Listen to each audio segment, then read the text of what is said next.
Voyez, vous qui écoutez ce message semant la foi, si vous voulez, chaque fois que je poste une chose, vous recevez un message. Vous pouvez vous inscrire et cliquer sur la petite cloche pour recevoir les notifications et mettre un pouce bleu parce que vous allez devenir une personne privilégiée.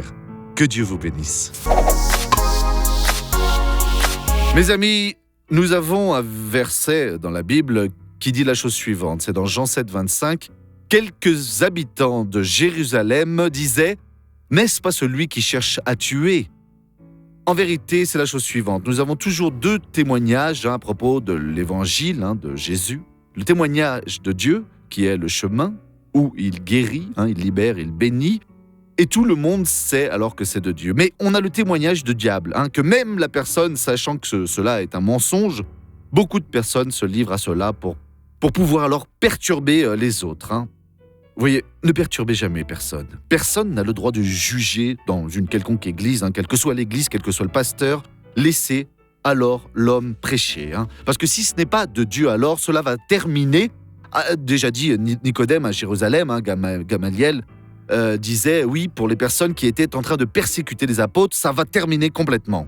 Et ça n'avance à rien de chercher à nous atteindre, parce que Dieu est celui qui nous protège, et ce qui se produit avec nous a eu la permission du Seigneur. Donc regardons cette personne que la main de Dieu a guérie.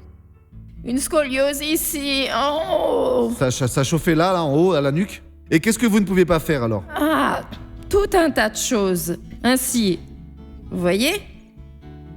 Mais madame, vous pouvez mettre la main dans le dos ou pas? Oui, Alors essayez l'autre maintenant. Vous ne faisiez plus cela, Depuis combien de temps? de nombreuses années. De nombreuses années. Et quoi d'autre vous ne faisiez plus? Quand j'allais me peigner mes cheveux, je devais tirer pour payer, comme ça. À présent, regardez. Eh bien, montez ici, venez en haut ici. Elle est vraiment belle cette femme. Amenez-la ici en haut. Madame, ça faisait des années que vous ne pouviez plus vous peigner, c'est ça? Voilà, je travaillais dans un laboratoire médical. Et là, j'étais en train de laver l'escalier et je l'ai descendu en battant là. Jusqu'à arriver jusqu'en Et bas. depuis alors, vous aviez mal? Oui, et j'ai même une scoliose. Alors vous ne pouviez plus mettre la main dans le dos. Comme c'est beau. Et quoi d'autre vous ne faisiez plus? Brosser mes cheveux correctement. Et pour vous baisser alors?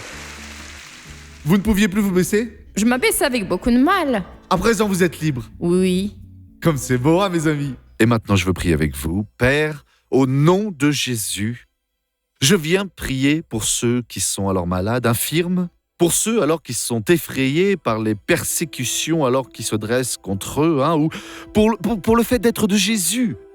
Père, ce mal est attaché maintenant, il est enchaîné, et ce mal ne va plus être perpétué, non, au contraire, il va être défait à présent, au nom de Jésus-Christ. Et vous dites maintenant, merci Jésus.